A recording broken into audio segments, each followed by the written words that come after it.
From 8000 BC to 6000 BC, Sweden was a country inhabited by hunter-gatherers using simple stone tools.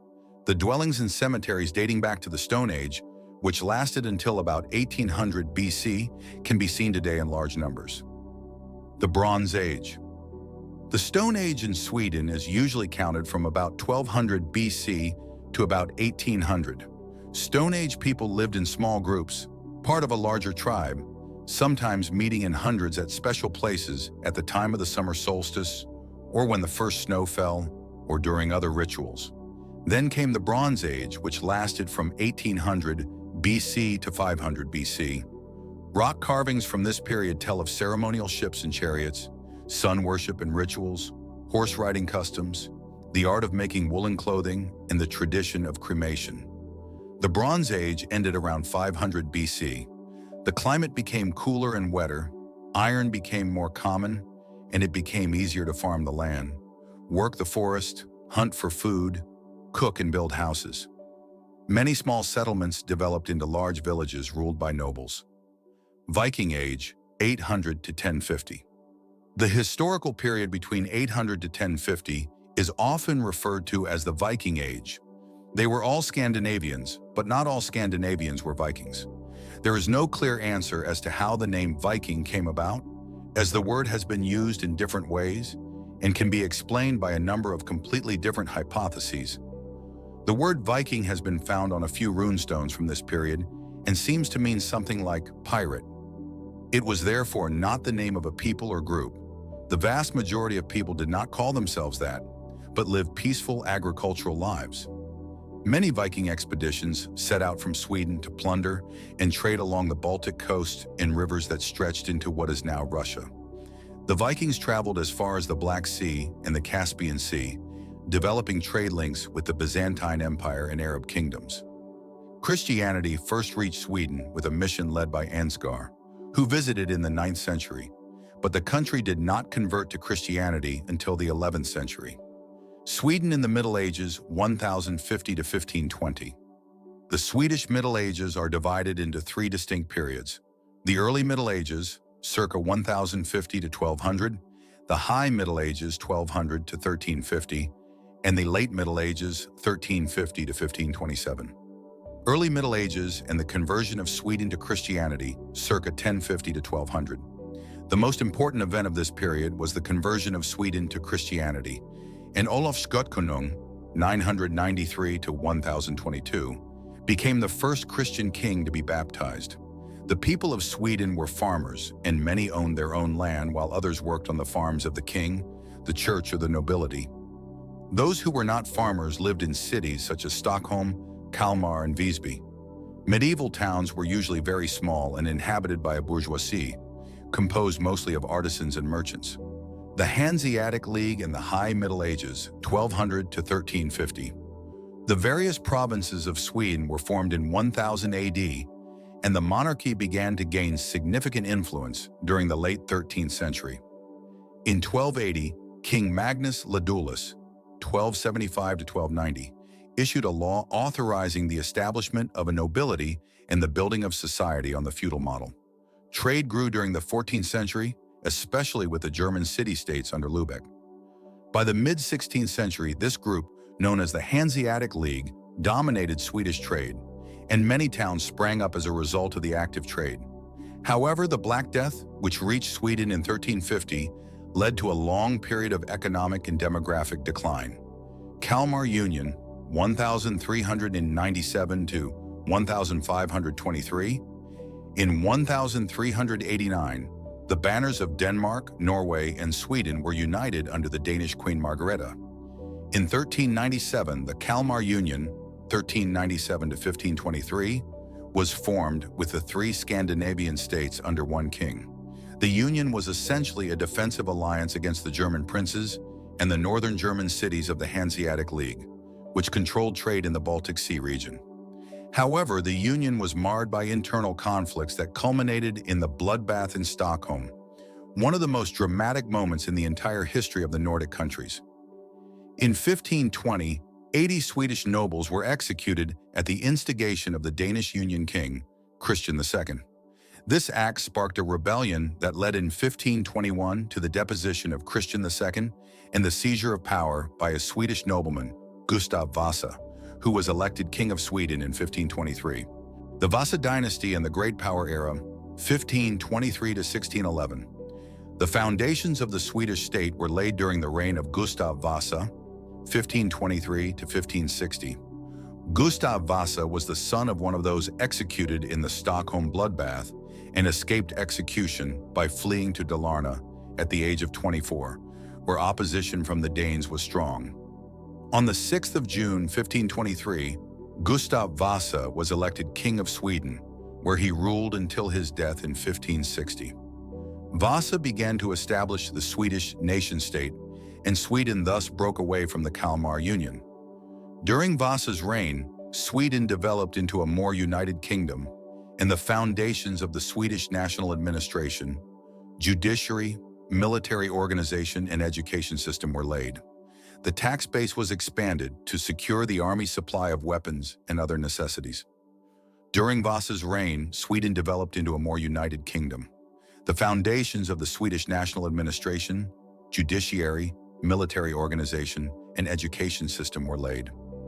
The tax base was expanded to secure the army's supply of weapons and other necessities. The church was nationalized and its property was confiscated by the crown, meaning that all church lands and property passed into the ownership of the state and the king. As a result, at least a quarter of the land in the country became state-owned. The Protestant Reformation, or European Reformation, was introduced, and Catholic Christianity was replaced by Protestant Christianity, which was designed by Martin Luther in Germany. Power was concentrated in the hands of the king, and the hereditary monarchy came into effect in 1544. After his death in 1560, Gustav Vasa was succeeded by his sons Eric XIV, Johann III, and Charles IX. Gustav Vasa, along with his sons, daughters, and grandchildren, left a strong mark on the history of Sweden in the 16th century. For this reason, the period is often called the Vasa period. The date of Gustav Vasa's coronation, 6 June, has been designated as Sweden's National Day since 1983. Swedish Empire. Since the breakup of the Kalmar Union, Swedish foreign policy had been aimed at controlling the Baltic Sea, leading to repeated wars with Denmark from the 1460s onwards. After Sweden intervened in the 30 Years' War on the side of the German Protestants in the 1630, and Gustav II Adolf became one of the most powerful kings in 1745 Europe. Sweden defeated Denmark in 2 wars in 1643-45 and 1657-58. Finland, the provinces in northern Germany, and the present-day Baltic republics also belonged to Sweden. And after the Peace of Westphalia in 1648, known as the world's first diplomatic agreement, and the Peace of Roskilde with Denmark in 1658, Sweden was a major power in northern Europe. The country even established a colony in what is now the North American state of Delaware. Despite the victories, Sweden had a largely agricultural economy and lacked the resources to maintain its status as a great power in the long term. After its defeat in the Great Northern War, 1700 to 1721, against the combined forces of Denmark, Poland, and Russia, Sweden lost most of its provinces on the other side of the Baltic Sea and was reduced to essentially the same borders as today, Sweden and Finland. During the Napoleonic Wars, Sweden was forced to surrender Finland to Russia. As compensation, French Marshal Jean-Baptiste Bernadotte, who had been elected heir to the Swedish throne in 1810, succeeded in obtaining Norway, which was forced to unite with Sweden in 1814. This union was dissolved peacefully in 1905 after many internal disputes. The Age of Liberty, 1718 to 1772. After the death of King Charles XII in 1718 and Sweden's defeat in the Great Northern War, both the Riksdag and the Swedish Council became strong enough to introduce a new constitution that overthrew the autocratic monarchy and placed power in the hands of the Riksdag by law in 1719.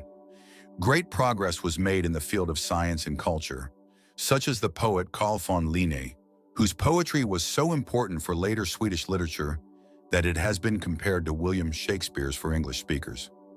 Great efforts were made in the field of legislation, notably in the form of the 1734 Act, which still forms the basis of Swedish and Finnish legislation, and the Freedom of the Press Act of 1766. The Age of Liberty was characterized by economic and scientific progress, but also by political instability. The Riksdag was volatile and corruption was widespread. The political chaos of the Age of Liberty eventually culminated in Gustav III's coup to restrict the government's power under the name of the Swedish Revolution of 1772, which ended the Age of Liberty. 18th for our 19th century in Sweden. At this time, Sweden fought for its existence on three different fronts: in the south against Napoleon, in the west against Denmark, and in the east against Russia. The campaign against Norway in 1814 was the last war that Sweden fought in its name. Sweden then entered a period of continuous peace. Sweden in the 18th century was characterized by rapid cultural development through close contact with France, but its foreign trade was severely affected by the Napoleonic Wars, which led to a general recession and economic crisis in Sweden during the early 19th century. In the late 19th century, 90% of the population still earned their living from agriculture. One result of poverty was emigration, mainly to North America. From the mid-19th century to 1930, about 1.5 million Swedes emigrated, out of a population of 3.5 million in 1850 and over 6 million in 1930. Industry did not begin to grow until the 1890s, although it developed rapidly between 1900 and 1930, and Sweden became one of the leading industrial countries in Europe after 1930 World War II. Sweden's foreign policy and peace for more than 200 years. Since a short war against Norway in 1814, coinciding with the establishment of the Union, Sweden has not participated in any war. Since World War I, Sweden has followed a policy of non-alignment in peacetime and neutrality in wartime, and its security is based on a strong national defense. However, Sweden joined the League of Nations in 1920, which was founded following the Paris Peace Conference. It then became a member of the United Nations in 1946. The first UN operation involving Swedish troops took place in the Suez Canal in Egypt in 1956. Since 1994, Sweden has also cooperated with NATO within the framework of the Partnership for Peace. Through these organizations, Sweden has participated in numerous international peacekeeping missions. The 20th century, the road to democracy. Sweden was marked in the late 19th century by the emergence of strong popular movements that included the free churches, the temperance and women's movements, and above all, the labor movement. The social democratic government first came into power in 1917. Universal suffrage was introduced for men in 1909 and for women in 1921.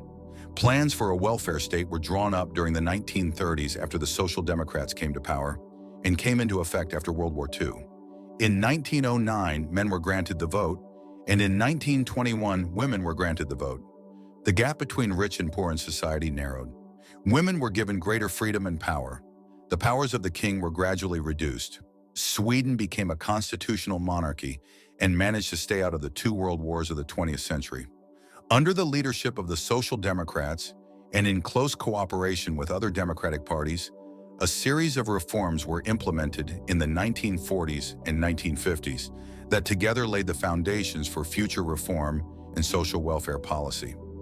In order to deal with urban overcrowding and to be able to provide housing for people who moved from the countryside to the cities, the state implemented one of the largest initiatives in public housing policy between 1965 and 1974, the Million Program, to build 1 million homes so that all residents of Sweden would have the right to a modern home at an affordable price.